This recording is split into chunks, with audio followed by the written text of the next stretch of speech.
అటు తమిళనాడులోని కన్యాకుమారిలో ప్రధాని మోదీ 45 గంటల ధ్యానం ముగిసింది. ధ్యాన సమయంలో ద్రవాహారాన్ని మాత్రమే తీసుకున్నారు ప్రధాని. వివేకానంద ధ్యాన మందిరం నుంచి బయటకు వచ్చిన మోదీ ఢిల్లీ బయలుదేరారు. అంతకుముందు స్వామి వివేకానంద విగ్రహానికి పూజలు చేశారు ప్రధాని మోదీ.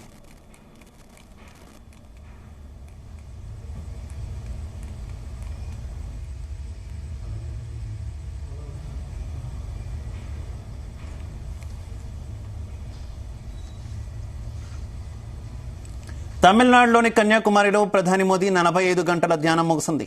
ధ్యాన సమయంలో కేవలం ద్రవాహారాన్ని మాత్రమే తీసుకున్నారు మోదీ.